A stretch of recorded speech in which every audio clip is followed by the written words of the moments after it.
So, Joe, I am excited for this conversation for a couple of reasons. One is I have been following the Bitcoin space for some time via podcasts, books, the markets a little bit as well. And I think it's one thing to digest a bunch of information, but it's another thing to interact with it via conversations and via writing. And so I know I have been following you for a little over a year now, the work that you've been doing over at the Bitcoin layer and have been sharing on your Twitter. So I'm excited to dive into some of those conversations as well. But separately, I've also been using this podcast as a way to share stories of young people who have kind of manifested careers that they're passionate about. And I think that your work in the Bitcoin space, being as young as you are, is quite interesting. So I guess, first off, appreciate you coming on. And second, as a starting point here for the conversation, could you just maybe share a little bit about your path to finding Bitcoin and ultimately kind of pursuing that as a career path? Absolutely. Well, thanks, Tyler, for having me on. I'm really excited to talk today. Despite all the scheduling difficulties, happy we were able to make it work. Yeah, so finding Bitcoin, it was an interesting one for me because I didn't want to work in business at all originally. And now I'm not even working, I guess, in business per se. I'm working in writing. And of course, building business is adjacent to that, but a lot of writing and researching. So a lot of dominoes kind of fell in order to get me here. And it really started with, I wanted to go on the pre-med track. I wanted to become a pediatrician because when I was a kid, I had a great deal of surgeries. I was in and out of the emergency room, not emergency room, but I was in and out of surgery for my ears specifically. I'm not hard at hearing anymore, but when I was a kid, it was really tough. And so I wanted to become an ear, nose, and throat surgeon. Or a pediatrician. So obviously those are kind of disparate, but they're both in the medical realm. That's what I wanted to do. And so I applied to a great deal of schools. I got into some in the Boston area, but none of them gave me very good money. And so I decided to go to UVM because they have a good medical program and also they have a hospital on site. It's the best hospital in Vermont. And so I decided to go there to do the pre-med track. I get there, I decide that I don't want to go into medicine because it was the first time that I actually thought, wait a second, I really don't want to be in school for 12 years. I don't want to do that. And so I switched into business and I decided to pursue finance and economics. I have a double major in that now. And so essentially that's how I ended up doing business. It wasn't a decision that came from nowhere. Obviously the not wanting to do medical school for 12 years was a part of it. The other part of it was in high school, I did this club called DECA, which is a business club. And I was the president of competition prep. And I love talking. And so I wanted to have some kind of career where I get to speak. Granted, the career I'm in now, there's a lot of writing going on, but by the same token, I'm doing a lot of talking. So I'm very happy I was able to be where I'm at. That's why I pursued business initially.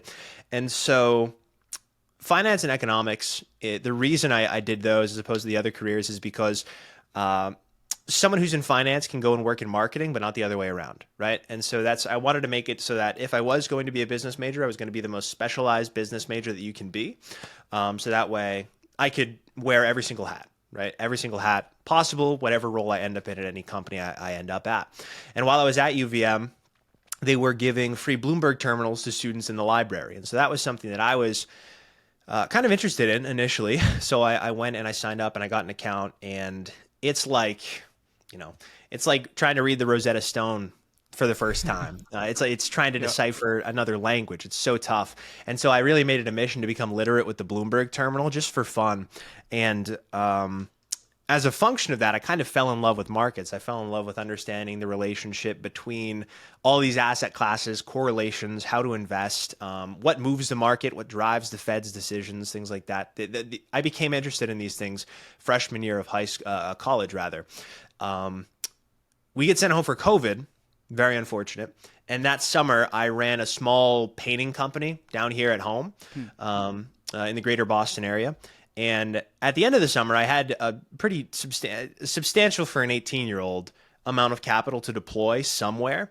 And my friend Tyler was buzzing in my ear about Bitcoin. Tyler LaRoche, he now works at Bitcoin Inc. He was talking to me about Bitcoin. It was an asset that was kind of on my radar. Earlier in the year, it crashed from $10,000 to $3,000. So it was kind of on my radar. It was making its way back up. By the time he told me about this, August, September, October, it was about $8,000, $9,000. So I deployed all the capital that I had earned from the previous summer that was left, that I hadn't blown on other things into Bitcoin. Great decision, because obviously in the from December of 2020 or October of 2020 all the way through 2021, right? Late 2021, we had that huge bull market. So that was a great decision at the time. And what really enamored me with Bitcoin was the two articles he sent me in order to understand what it was beyond its superior monetary properties, which were, beyond its superior, risk-adjusted returns compared to other assets, were the Bullish Case for Bitcoin by Vijay Boyapati and The Masters and Slaves of Money by Robert Breedlove. And those two essays, books, they really got me interested in sort of the Austrian side of things and the monetary properties of Bitcoin, right? Beyond this high beta tech stock, what's the utility of this? And really, from that point until today, my entire investing framework, my entire markets analysis framework is kind of centered around the problem of our generation, which is the wealth problem. The United States is in a situation where the fiscal train is coming off the tracks. The CBO projects debt to GDP to be 200% by 2040. At our current pace, we're going to get there well before that. And we're running historic deficits in order to prop the economy up. And so we're in a spot where record debt issuance needs to keep happening. Debt issuance that we've never had outside of crises like COVID and like an actual recession, in order to just maintain the positive 2% quarter-over-quarter GDP growth that we've always had. And so we're in a situation where debt is becoming incrementally less effective. As a result of that, more of it has to get issued, but the market can only buy so much. So the Fed has to monetize the rest. And where does the Fed get the money from to do that? Prints it out of thin air. And so in this situation, the only ways out of it, right, are to be austere. And that would mean raising taxes and cutting spending, which would mean no politician on the Hill would ever get elected again, or lie to the American people, continue running these record deficits, and allow price inflation to nominally erode the value of the U.S. government's debt over the next 50, 60, 70 years, while holders of the U.S. dollar get pillaged in the process. And really, option two is the option they're going for. We've seen it in their behavior over the last 5 years. So with that in mind, Bitcoin doesn't just become a superior asset from a risk-adjusted returns perspective. It becomes basically the only thing that you want to hold in this kind of environment, because you can't make more of it. And so that's what really I've been working on over these last 3 years since I started working with Nick, and now more recently with Smeet and the team over at Theya Bitcoin, which is a self-custody software wallet for free on the App Store. And essentially that's the message I'm trying to spread. I'm trying to get as many people to the lifeboat as possible, but along the way, giving people timely, concise updates on global macro as well. Because while Bitcoin, is the apex asset, in my view, it is the solution for people, companies, sovereigns to insulate themselves from the United States fiscal and monetary spiral. It is also an asset within a universe of other assets. And so for that reason, it's important for me to be well-rounded and not sensationalist and talk about the entire global macro picture rather than just Bitcoin as an asset. So I went on a bit of a tear there, but that's basically how I went from wanting to go into ear, nose, and throat to ending up where I am today. In terms of the early years in undergrad, so I had studied economics as well, but in terms of the types of macroeconomic teachings that they typically espouse in traditional textbooks, a lot of this doesn't get into a lot of, let's say, the fundamental Bitcoin advantages. Like, that is not made clear in most economic coursework. I'm curious, in terms of, after your friend Tyler had shared those two articles with you, was it a fairly easy decision just to get on board, or was there a bit of a rationalization process or exercise that you had to go through? I'm just curious, because when I was an undergrad student, I had come across a few Bitcoin podcasts. I was initially a bit skeptical because the whole crypto space was muddied with, I guess, what you would call like Bitcoin, which is a pretty fundamental, hard, really asset. But then there's a bunch of other crypto projects. And so it was a little bit difficult as an outsider who hadn't done deep research, being able to dissect what is legitimate and what was not. So I'm curious how long that process kind of took and if it was fairly intuitive early on about Bitcoin and the bullish case for it. For sure. Yeah, so I will say that initially when I did get into Bitcoin, I was leaning on my friend Tyler's intuition quite a bit. Him and I are really good friends. We were really great friends during freshman year, and we still are to this day. So I was really, and again, I had just come off a summer where I was taking boatloads amount of risk with my own time and capital, and so this was, just another natural extension of that, and it's something that I still espouse to today, taking an outsized amount of risk every single day in all your endeavors, everything that you do as young as possible. Very important stuff.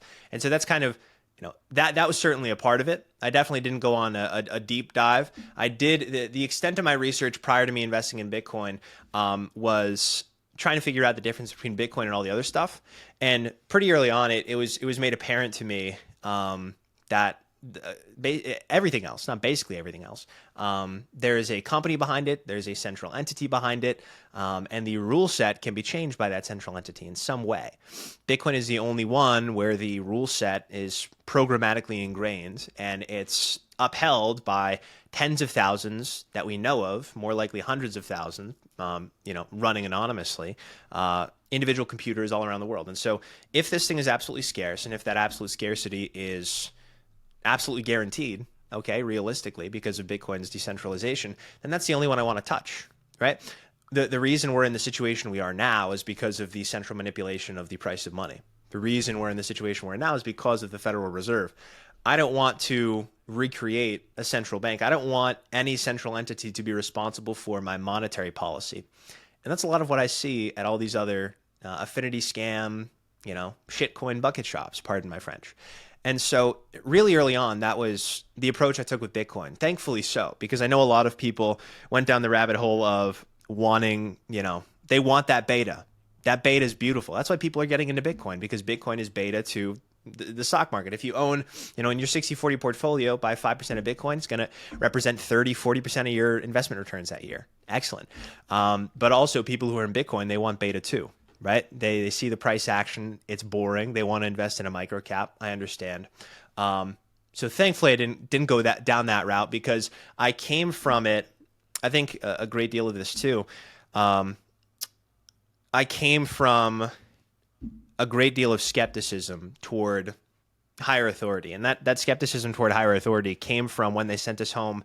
I wish I could say that I had it much earlier in life, but this came from when they sent us home during COVID. They said initially it was spring break. I took an overnight bag, basically no clothes in it, and then they wouldn't let us come back to the dorms to get everything until June. So I was stuck for 3 months with this overnight bag. Nobody was allowed back in the dorms. It was really silly and totalitarian. And from that kind of day forward, I was, very, very jaded toward central authority. And that's not to say that, it's a punk rock thing to be, whatever, but just this general level of skepticism had been growing and growing and growing, and it also it fit very nicely with what I had been researching with the terminal, understanding the Fed's reaction functions and how the Fed, this central entity, is responsible for the boom and bust cycle. It's responsible for the engineering of the mass asset price appreciation, then the collapse that follows, and the asset price appreciation. That has created the biggest problem of our generation, like I said, which is the wealth problem. And so it kind of all clicked. Bitcoin as an asset kind of all clicked because of the year that it was, the experience that I had, but also the reality of, the Federal Reserve being this huge problem. So thankfully, going into Bitcoin, I had this huge, healthy level of skepticism. So seeing Bitcoin as the only asset, the only network that's sufficiently distributed in order to maintain its rule set, that's thankfully the reason that I only invested in Bitcoin, and still to this day have only and will ever only advise people to invest in Bitcoin. Of course, not financial advice. Of course, it's one thing to find an interesting asset, allocate your assets to an investment in that space, and I enjoy the rewards from that decision. I think maybe it's another thing to decide to kind of tie your future career to it. How quickly did you realize, like, hey, Bitcoin is interesting for its properties and maybe other values, I guess, around the asset class that people within the community appreciate and value? Like, how quickly was it obvious to you, hey, this is a career path that I want to pursue as well? It's a really good question. During the year 2021, I decided to take the entire year digital. UVM was offering that. And, my goodness, if I can pile on the credits while I'm sitting at my desk at my house, I don't have to pay for a dorm room. That's perfect. Yeah. Right. And so that's what I decided to do. I decided to pile on the credits and I decided to stay at home. And during that time, I really delved deeply into doing markets research. I had plenty more time to be doing it, but also I didn't really have an outlet for it. And so Twitter became kind of my outlet of sorts. And the analogy I give for Twitter is it's a living blog. It's a living blog. If you want to land a job in any industry, focus solely in on that industry, get obsessed with it, become very, very good at articulating your thoughts on it or however you can add value, and then tweet about it. And so that's really what I was doing with Bitcoin. I was striking all these charts and analyzing all these things, and I had all these thoughts. Granted, in hindsight, a lot of them may be a little embarrassing to me today, but that's really where I started, right? Is kind of tweeting out into the void and building an audience that way. Of course, a great deal of commenting under other people's posts, but it really was just kind of this release valve for all this time I had on my hands and all this work that I was doing. And it wasn't until I started really getting. I still have a relatively, very, very small account comparatively to all the other analysts on Twitter, but it wasn't until I started regularly getting engagement and getting people commenting that I figured that maybe this could be a career path for me. And what really sealed the deal was I flew myself out to the Bitcoin conference in 2022 to speak with companies, to just go from booth to booth and talk to people. And Tyler LaRoche, the same friend who introduced me to Bitcoin, also introduced me to a gentleman by the name of Matt Snow, who is a general partner today at Trammell Venture Partners. They're a Bitcoin native venture capital firm based in Austin, Texas. They do excellent work. And Matt Snow has become an excellent friend since him and I were introduced. And he paired me up with Nick Bhatia. Nick Bhatia at the time, in the spring of 2022, was looking for a research associate, somebody who could help Nick scale the Bitcoin layer, because Nick began the Bitcoin layer in September 2022 as the sequel to his book Layered Money, which is on my shelf. It's out of frame. I should reposition this camera one of these days so it's actually facing that wall with all the books I have on it. But author of Layered Money, he basically wanted to make TBL as the sequel of sorts to his book. He didn't want to necessarily write another book, which he's actually writing another book now. It doesn't have anything to do with Bitcoin, but he's writing another book now, and he wanted to use TBL as kind of his outlet to do live markets research, his thoughts that didn't need to be released in book form. They could be released immediately to anybody who wanted to read them. And in order to scale something like that, you need somebody to help you up your content. And at the time, I was about to graduate a year early because I had done this year online. Fast forward to 2022, I did the next year in person, but I had decided to keep up the pace of credits. Why not? I really only had about like a semester and some change of the college experience. Then we all got sent home, and then I took the year off, and then I came back, and I decided, okay, I could either spend another year and a half here, or I could really pursue Bitcoin. I could dive head first. I could do this.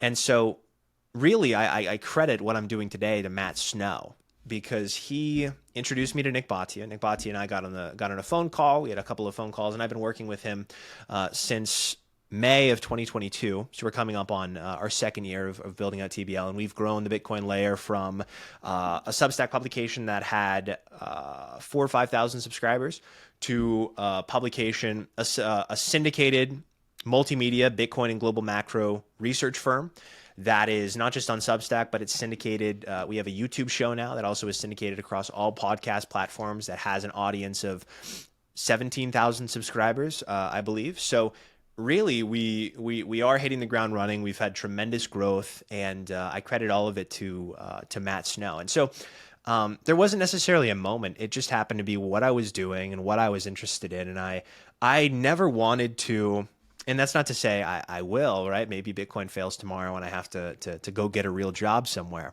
But I never wanted to be in a situation where I'm working for somebody in something that's totally soul sucking. If I'm going to be working, full time and have my wits about me, I want to be actively involved in building something and building a company. And so with the Bitcoin layer, and since the Bitcoin layer, I've also joined the team at Theya. Really, I wake up every day and I love my job because I am on the ground floor of both of these companies. Theya is a very, very new Bitcoin startup, less than 2 years old. The Bitcoin layer is just over 2 years old. And so really, of course, there's a great deal more work involved in what I'm doing, but it is so much more fulfilling because this is the ground level. The dopamine release that you receive in building a company versus working for somebody is totally incomparable, totally night and day. So that's kind of that's how I got into working in Bitcoin. It was really just what I was doing at the time, and it just so happened that there was a market for that. I was talking about markets, and there are a lot of people that want to know what's going on. And so it's great. I wake up every day. My job involves opening the Bloomberg terminal, reading the tape, understanding what's going on. And I could go out and I could become a trader on a bond desk somewhere. I'd probably lose my hair very quickly, faster than I already am. But instead, I'm very grateful each and every day to be able to synthesize what's happening in markets and deliver it to both readers and viewers for the Bitcoin layer, and now most recently for Theya Bitcoin as well. I'm curious to get your take because, as you mentioned, yes, you have been on the ground floor as it relates to companies around Bitcoin and just following the markets. I haven't been. I've been an active listener from afar of key people that I respect. And a year ago, I kind of undertook a personal study of reading 10 to 15 books, the Bitcoin layer being one of them, and then a couple others like David Graeber's Debt, the First 5,000 Years, and Safe's, the Bitcoin standard and the fiat standard, and, really enjoyed those studies. I guess one thing that I'm curious about is in terms of timing and development. So I guess if you were to look at your 4 year prior, 5 years prior self, first having gotten introduced to Bitcoin, and your expectations looking ahead of where Bitcoin's price would be, what the infrastructure around it in terms of other startups and services being developed around Bitcoin. Are we further along? Are we less far along than you would have expected? Were there any major surprises, I guess, over the last 5 years from your perspective, just being on the ground floor? We are further along than I would have expected, and I'm very happy about that. The biggest hurdle today with Bitcoin is on-ramps. It's on-ramps. On-ramps from the perspective of buying Bitcoin and on-ramps from the perspective of being able to custody it. If we are to use Bitcoin the way it was intended to be used, which is a bearer asset, right? We hold the asset, not a custodian on behalf of us. As a bearer asset, then we need to buy it from an exchange and then transfer it to a wallet, okay? And you lose people as soon as you say the word transfer. Buying it from an exchange is already a big enough hurdle. People may have a brokerage account. People may have a tax-deferred savings account. Most people do. But you can't buy Bitcoin in a tax-deferred savings account. You can buy an ETF now, but you couldn't for the longest time. But you can't buy Bitcoin and use it the way it was intended to be used through most major on-ramps. Since I started working in Bitcoin, which again is really, really recently, we've had Swan come into the fold majorly. We've had River, which personally is my favorite Bitcoin company, one of my favorite Bitcoin companies, my favorite way to purchase Bitcoin. They have grown tremendously. It's inexplicable to say how much they've grown. They're a Bitcoin-only exchange. They have their own proprietary multi-sig solution. They make it easier than anybody than any other exchange to withdraw into self-custody and use Bitcoin the way it was meant to be used. basically the way I like to describe, and there's also Foundation Devices, which is an extremely simple hardware wallet. Most recently, there's Theya, which it simplifies the hardest part of Bitcoin self-custody, which is what happens to you when you're gone, what happens to your Bitcoin when you're gone. Not just inheritance, but also multi-sig, right? And these things are, 5 years ago, you would need to spend hours and hours and hours figuring what on earth to do with your Bitcoin, right? You recognize all these problems, you go down the rabbit hole. All of a sudden, you realize you need to buy a bunch of Bitcoin, but there isn't an easy way to do it and then transfer it off in exchange and use it the way it was intended to be used. But now all of these companies are coming into the fold.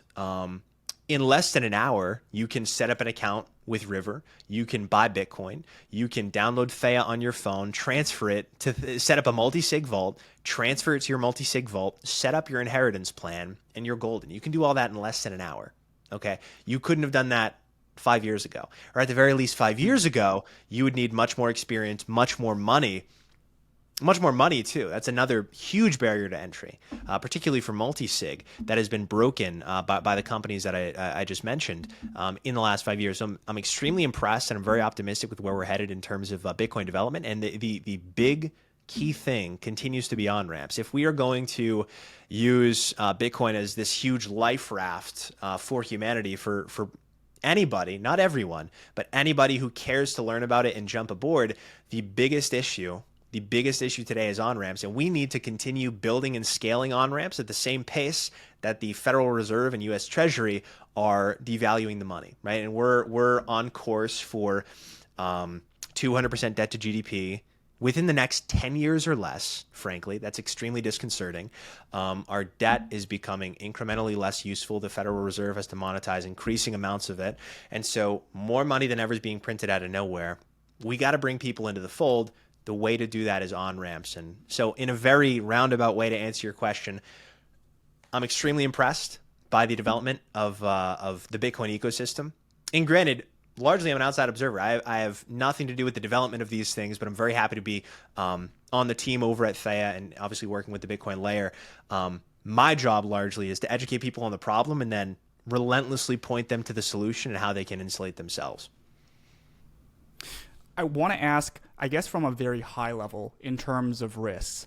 I think a lot of the people that I follow in the Bitcoin space have a consensus view around Bitcoin kind of being inevitable.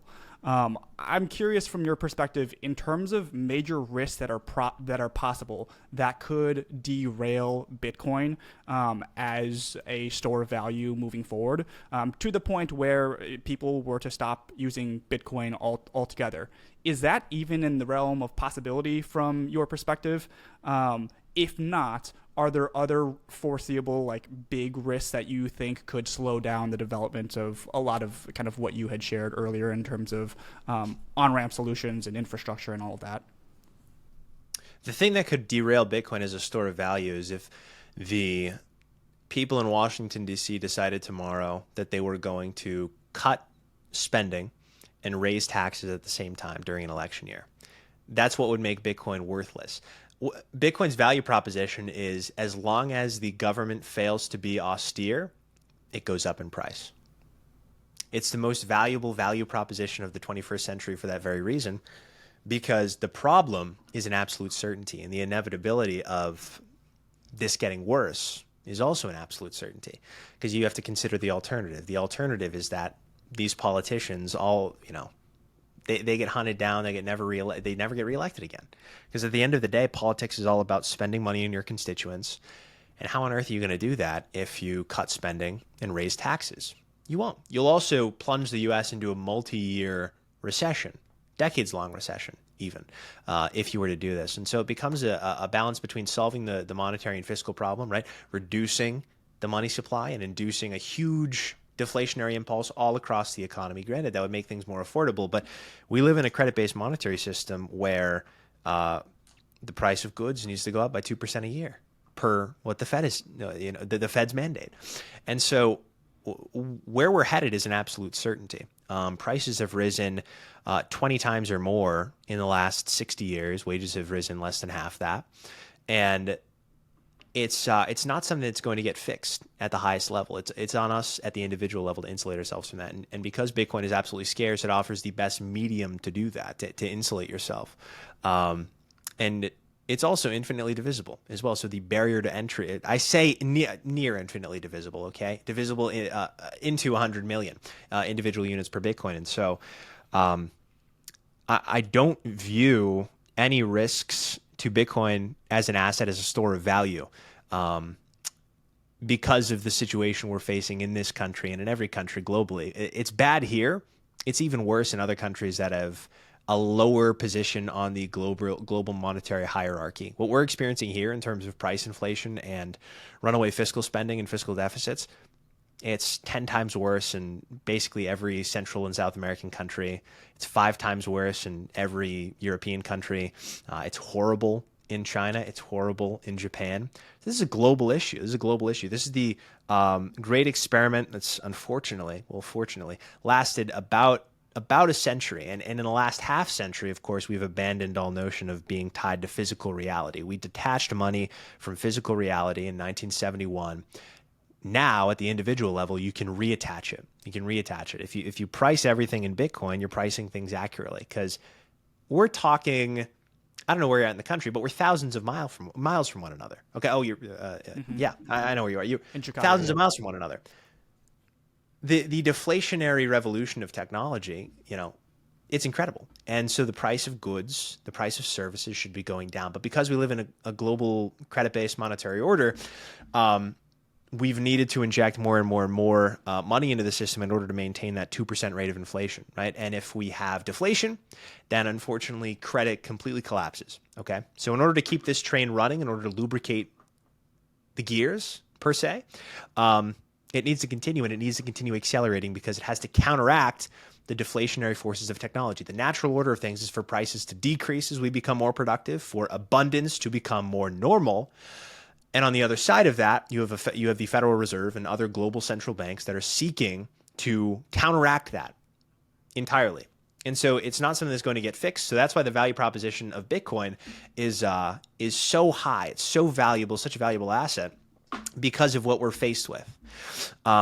Material risks to Bitcoin from the network perspective are also kind of null and void, okay? We've seen what happens when a country tries to abandon Bitcoin. They try to ban it. Not only has it not worked in China, there's still miners operating in China. People still own Bitcoin in China. It just drives the development of Bitcoin elsewhere. It drives the capital allocators elsewhere. And ultimately, Bitcoin businesses, Bitcoin mining companies, these are going to be some of the most valuable businesses over the next 10, 20, half century. And so really, it only does the country horribly in the long run. It drives away capital allocators. If you ban Bitcoin, and it doesn't work, because at the end of the day, you ban nodes here, more nodes are coming onto the network elsewhere. There'd have to be a coordinated effort globally to shut off all these computers, right? And that's not happening. You could shut half of them off, and then we'd get a difficulty adjustment, and we'd be all right again. You could shut half the miners off, we get a difficulty adjustment, and we'd be right on track. Once again, you could shut half the nodes off, and we'd still be able to maintain consensus over Bitcoin's monetary policy. It's such a brilliant technology in how anti-fragile it is, right? This is something where literally, if you try to kill it, it gets stronger. We've never had something like that before. And so geopolitically, I think it'll benefit countries greatly to have a Bitcoin policy framework outlined that they stick to in order to make themselves more attractive on the global stage for global investment. This is basic international finance, trade flows. The countries that don't, they'll be left behind. Obviously, Bitcoin represents a fraction of a fraction of a fraction of economic development today, but in the future, I have a feeling it'll represent far more than that. And I have a feeling more nation states are not just going to want to foster an environment that drives Bitcoin capital allocators in, but they themselves are going to want to hold some of the Bitcoin too. Okay, so the material risks facing Bitcoin, from an asset perspective, they're very, very, very few. And from a technology perspective, they're also very few. I view this as an inevitability, and that's not something that I say very lightly. Like I mentioned earlier, I don't like to be a sensationalist. I like to weigh things with a very, very measured approach. But from my perspective, where the United States is headed from a currency perspective, and Bitcoin as an asset, these two things are an inevitability. And so it's kind of beautiful. You have a yin and a yang, and it's ultimately up to the individual to recognize that and get on board. Do you think that it's possible that the U.S. government is privately accumulating Bitcoin? And I ask because there are smart people within the government, and I think they probably do see the problem for what it is, namely that we are inundated with debt, that the political system incentivizes short-term actions that in the long term inflict self-harm, and that we can't really escape that whole problem. But I'm sure that there are people who treat Bitcoin seriously within the governmental realm. Do you think that is a possibility that the government is accumulating Bitcoin privately? It's a possibility. I don't think the U.S. government's doing it. They already hold about 1% of the outstanding supply, roughly.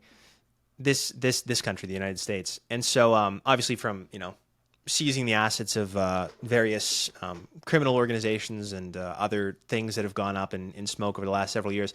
And they have begun, as of recently, moving around that Bitcoin. They moved in late 2022, they seized 50,000 Bitcoin from the Silk Road. Last year, or 2 years ago rather, they held a total of like 70,000 Bitcoin. And so they own a great deal of Bitcoin already. I don't know if they're accumulating it, but they moved $2 billion worth of Bitcoin just last week. And I have a feeling that's probably a test to actually get rid of it. I think they're going to get rid of it for US dollars because you can't pay the interest payments on your debt in Bitcoin, unfortunately, on the government debt. And right now, annual interest payments are $1.1 trillion, and they're going to be $1.5 trillion by the end of the year with our current fiscal year 2024 and 2025 funding needs and with rates where they are. For context, 7 years ago, annual interest payments on the U.S. government's marketable debt, it's U.S. Treasuries that it issues, was less than $500 billion. In 7 years, it is more than doubled to 1.1 trillion, and it's going to rise another 50%, up to 1.5, 1.6 trillion this year. So it's a huge. They need all the dollars they can get. Okay, they don't want the Fed monetizing this stuff with money they print out of thin air. That's going to happen. It's going to happen. The Fed will have to step in to support financial stability at some point. We had a really bad. We're having pretty bad auctions right now. Demand is, excuse me, it's not drying up in the U.S. Treasury market, but this year, I know. The Fed is going to have to step in and monetize. So the U.S. government is holding Bitcoin, but I have a feeling it's going to sell it, and it may sell it all because it needs dollars desperately from anywhere it can get it in order to fund its interest payment. So I think for now, I don't think the U.S. government is privately accumulating Bitcoin. I think other smaller nation states, they are, in order to insulate themselves from our fiscal and monetary antics. Maybe one day, though. Maybe one day they'll come around. But again, that would involve being austere at the government level, which is a total impossibility. You'll see pigs fly before we're austere at the government level. I guess part of where the question is going is we have seen kind of time and time again when there is global conflict, the ability for a government to print money and devalue the currency and use it on, let's say, like wartime spending is a common trend. And no doubt, I believe that is an incredible exercise of theft, effectively, on the citizenry. But at the same time, it does give that central authority a great deal of power. And so part of where the question is going is like, what would a Bitcoin-centric world look like in terms of what type of power the U.S. government would have in that ecosystem? And it seems like it would be losing a great deal of it. Is that a fair, I guess, arrow that I'm drawing in terms of where we would be going?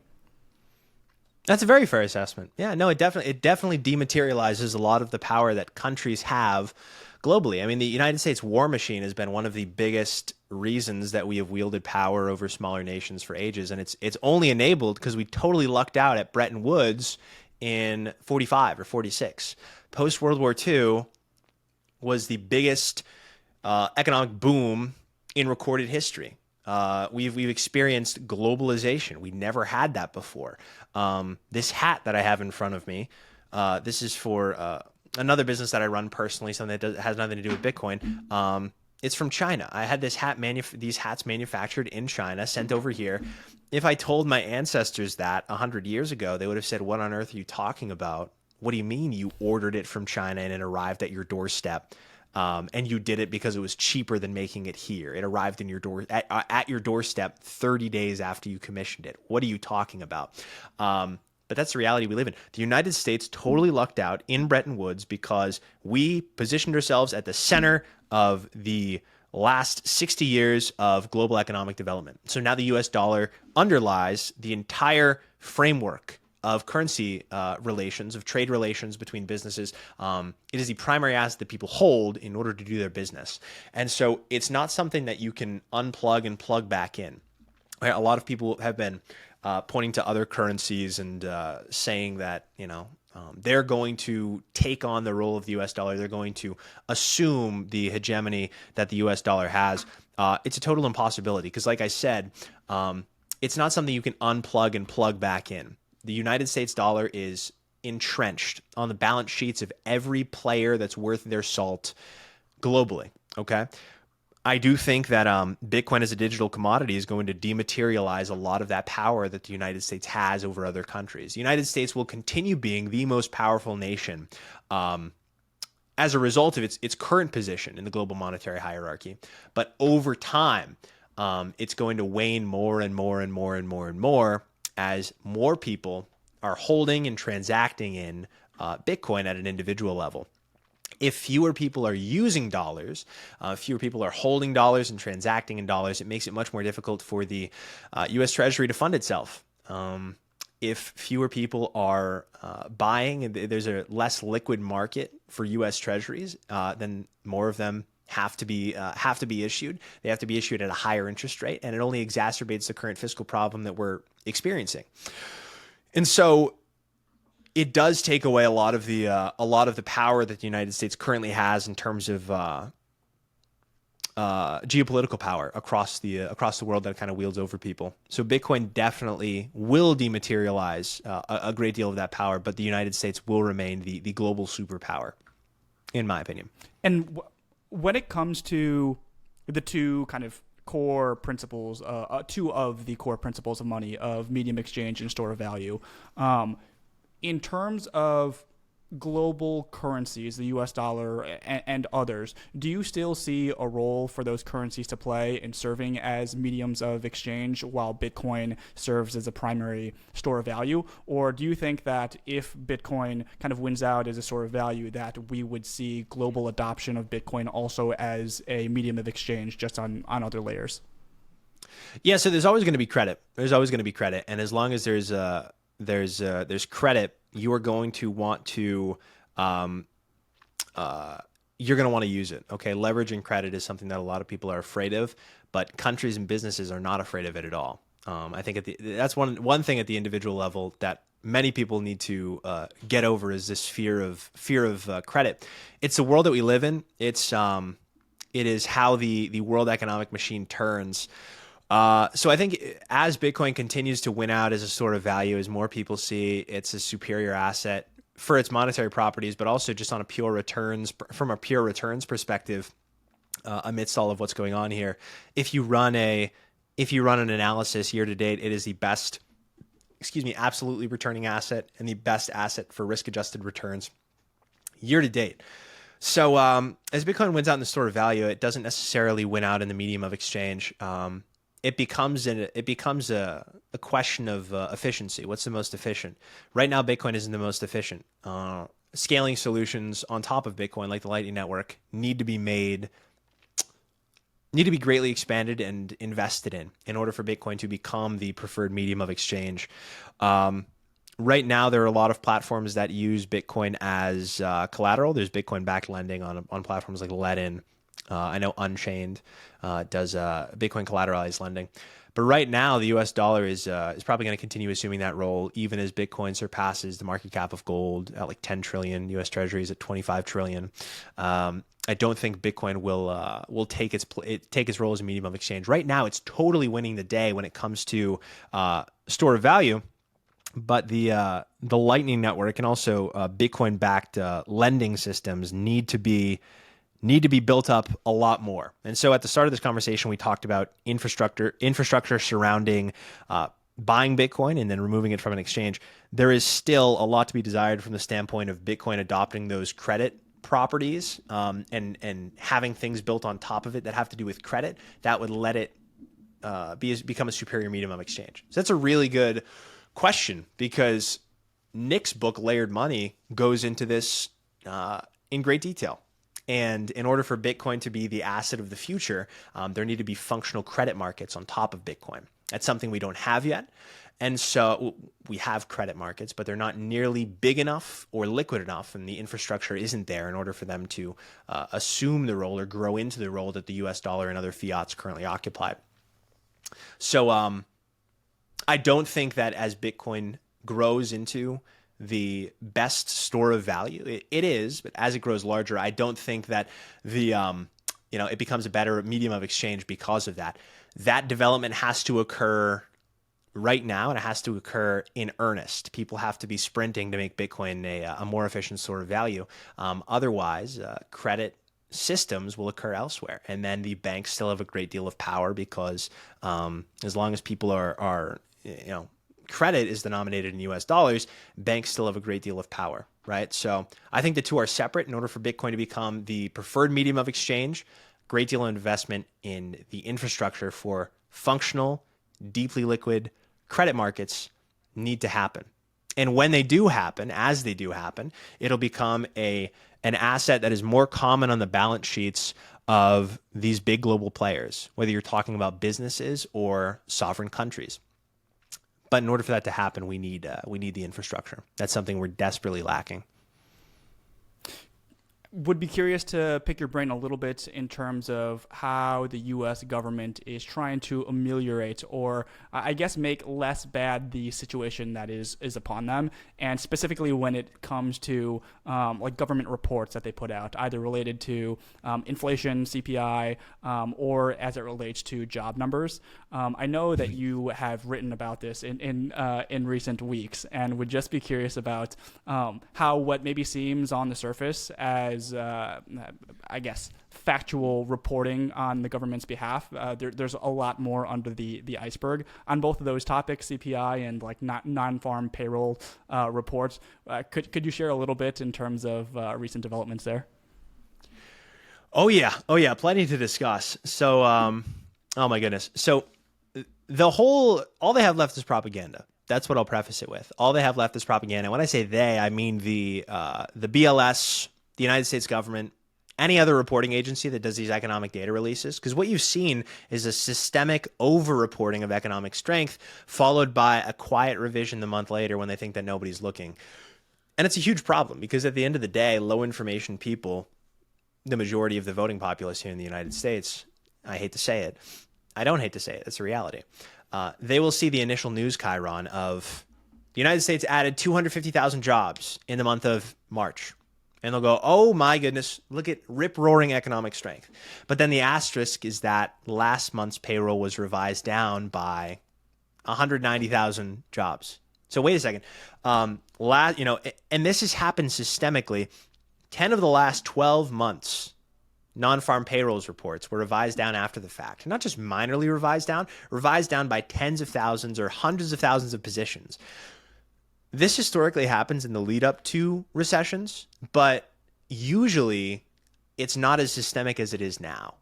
And in order for it to be this systemic, they have to be lying. It's actually completely impossible for these reports to be as wrong as they are.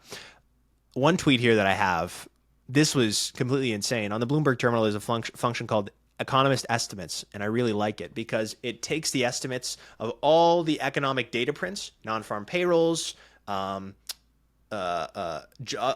job data, things like that, any economic data release you could think of, CPI, and it basically plots all of the economist estimates and it puts them on a standard distribution. And for the last 3 months, all 3 of this year's non-farm payroll reports had job growth that was higher than the highest estimate on Wall Street. That's statistically impossible. It's statistically impossible. In January, there was a 4 sigma beat, which is completely, that means the 99.999999 infinity times percentile. That's the report that came in. But then it was revised down lower and it ended up being, in the realm of like the mean of what economists were expecting. So they're lying. They're not doing this out of lack of information. They have plenty of information. They're doing this deliberately. It's not as if they're getting these numbers wrong because it's an honest mistake, given what's happened, not just over the last 12 months, but these 3 reports in particular. It's so staggering. It's statistically impossible. These numbers are being cooked. They're lying to you. All that they have left is propaganda. Okay.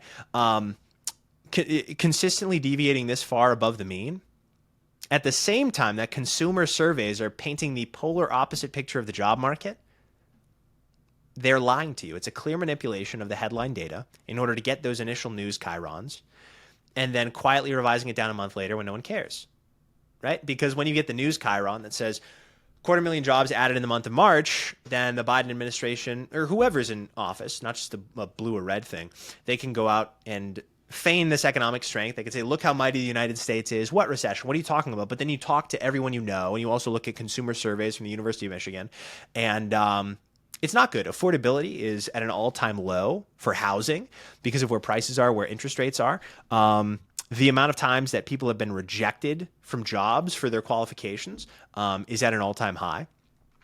People not only can't find jobs after they leave them, after they're fired, but new jobs are being created at such a low rate that having one full-time job and holding on to it is totally a thing of the past. So the BLS is painting, the Bureau of Labor Statistics, is painting this picture of the U.S. economy where it's all rosy, it's all fine and dandy, everyone's doing really well, but the reality couldn't be further from the truth.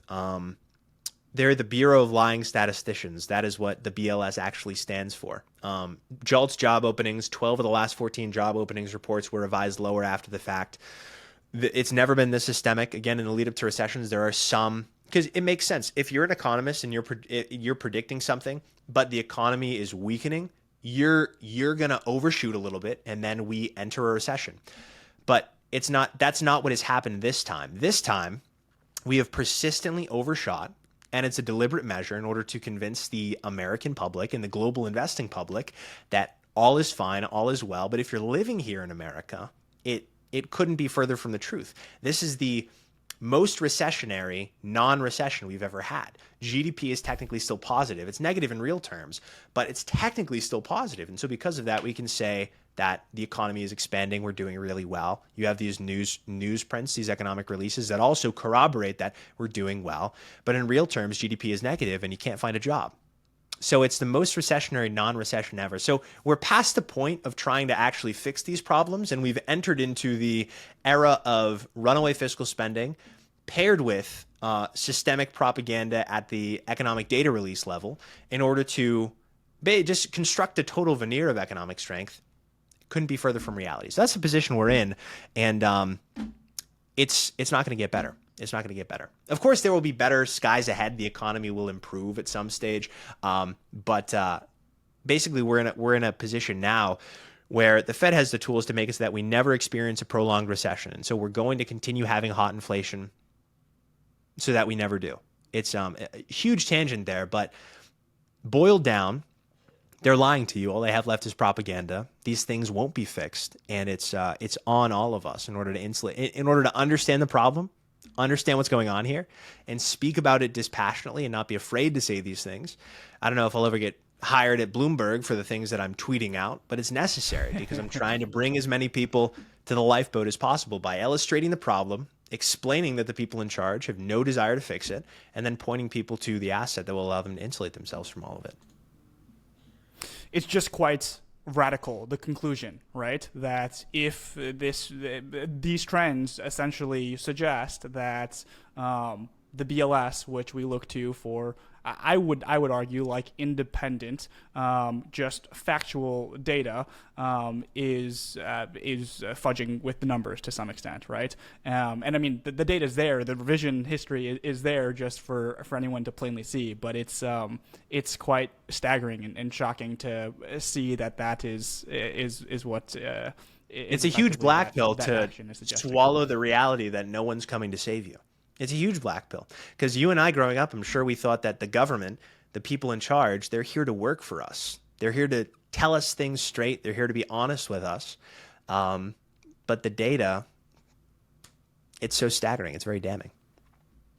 How about on the side of inflation, CPI? There has been, I think, a lot over the past couple of years just around picking apart CPI numbers and it maybe not being a fair representation of the quote unquote like true inflation that's been happening. We have seen, pretty hot inflation numbers recently. I'm curious to get your kind of summary on that front.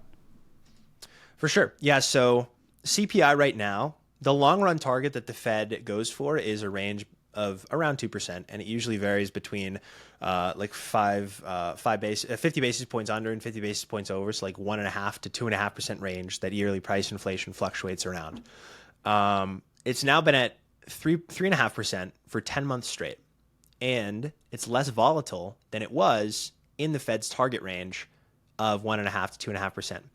And so that means it's not that we're stuck here because it's growing pains to get back to 2%.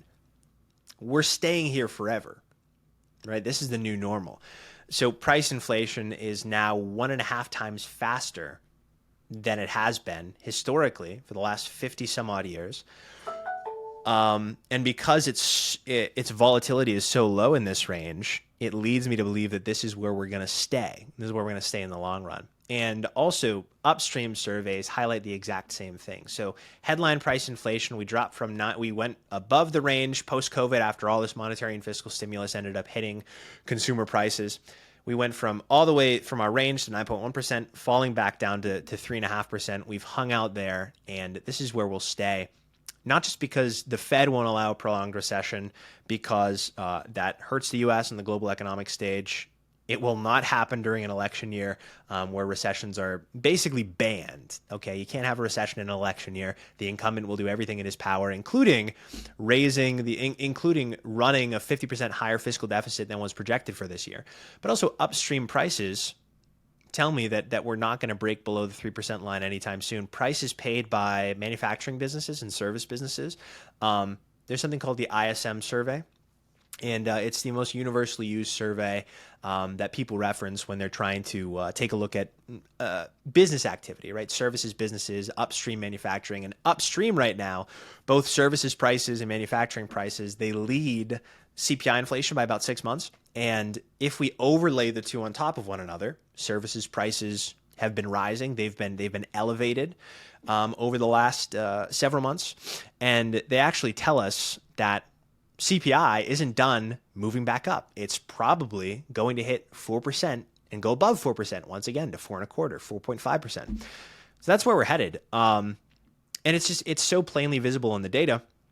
And as a function of that, there is a huge sell-off going on and a huge difficulty that the U.S. Treasury is having in funding itself. Okay, if you have a security that is yielding you 4%, 4.5% nominally, and price inflation is headed back up, we don't have negative yields, but when the trade-off is between like 0.5% and 1% risk-free, and just going out and investing in a cash-flowing business or investing in the S&P 500, which is ripping right now, a great deal that has to do with the fiscal situation that we're in, people don't want to own the government debt, and that's what we're seeing. The 10-year had its biggest spike in yields, third biggest since the COVID sell-off. So people are selling government bonds. They're not buying government bonds. Of course, there's still a huge appetite for that. I'm not trying to be a doomsayer, but what I am saying is that growth expectations are so hot that people aren't funding the U.S. Treasury as much as they normally do at a time when our budget has never been higher in a non-crisis environment. Yeah, no, it's very insane. Price inflation elevated. I have a feeling it's going to stay here. It's the new normal. I think that was the maybe insight in reading Safe's book related to the fiat standard and the Bitcoin standard that really struck me, was that anybody who wants to just save and sit on their savings are now being pushed and pushed and pushed to becoming investors and risking their capital to some extent if they want to maintain their purchasing power. And that is a very frustrating thing if you're a saver and all you want to do is just retain your purchasing power and not to take any risk with it. But that is the world that we live in. To kind of close here, just on a topical note, I know the Bitcoin halving is coming up pretty soon. I'm curious, just from a price action perspective, on what you're looking at as it relates to Bitcoin and the price action in light of the fact that in the coming weeks we'll go through Bitcoin halving. What your overall kind of perspective there is? For sure, yeah. So, given the fact that we have this no recession mandate, the Fed will step in at any sign of financial instability. The deficit is where it is. Our budget is so high for fiscal year 2025. It's a perfect macro setup for Bitcoin this year, at the same time that Bitcoin supply schedule is going to get reduced by 50% in 8 days, it's projected. So Bitcoin's supply schedule gets cut in half every 210,000 blocks. Blocks are 10-minute increments. So that works out to about 4 years between each halving. A little bit less than that. A little bit less than 4 years by about a month each time. That's the way it works out if the system's chugging along as it should be. And so historically, following Bitcoin's halvings, we've gone on tears that are higher than 100% every single time. I'll pull up the chart now because I think I have it readily handy, but is it I won't bog down the conversation. What we've seen is well, it's not that it doesn't get priced in. It's just basic supply and demand dynamics, right? People know that the halving is coming, but because markets are forward discounting mechanisms, right? They know that the halving is coming, but also this is a commodity that's absolutely scarce, and so it has had a huge impact. This halving has had a huge impact on Bitcoin's price historically. If you take out the first halving, because Bitcoin was so illiquid at the time, and you just look at the last two, it rose by 370 something percent during its second halving in 2016, in the year following 2016, and in the year following its third halving, it went on it rose 360 something percent. And so even though markets are efficient, they're not perfectly efficient. Okay, we're operating on imperfect information, and so the price doesn't totally reflect these events as we would like it to. But the reality of 50% less Bitcoin coming online is reflected in the price in the year following that event happening. That's what we've seen historically, and so that I have a feeling, just judging by cycles, not just Bitcoin's own cyclicality, but where we are from a macro perspective and how great the risk appetite is right now, I think we're going to see a very similar thing post having a multi-100% run for Bitcoin, in the 350% appreciation range. Just purely historically, purely using cyclicality, not factoring anything else. That's my analysis there. Markets are efficient at discounting information, but they aren't perfectly efficient. And we've seen that following Bitcoin's halvings, it goes on these tears. And so this time I have no reason to believe that that's going to be different. Joe, I know we're coming at time. Appreciate you kind of entertaining the discussion. It's fun for me to complement some of my personal podcast and reading consumption with a conversation with somebody who's on the ground and following markets kind of on a daily basis. So I appreciate the insights. In terms of best places for people to follow along with your analysis and all that you're up to, feel free to please share with the audience. Tyler, this was an awesome discussion, man. I really like... I like babbling. It helps me organize my thoughts in my head, so I appreciate you giving me the medium to do that, man.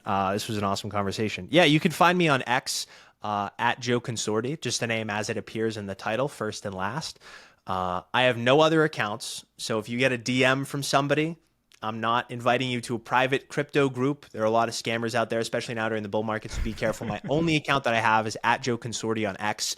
And you could also follow along with the Bitcoin Layer and Theya. That's where I publish my research, at the Bitcoin Layer, just as it reads in the sign above me, if there's not too much glare, and at Theya Bitcoin. That's Theya, Theya. I'm an analyst over at the Bitcoin Layer, and I'm an advisor over at Theya Bitcoin.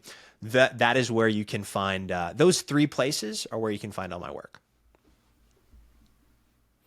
There were a lot more avenues I think we could have gone down with the discussion, but we'll have to save those for another time. Thanks so much, Joe. I appreciate it. Thanks, Tyler.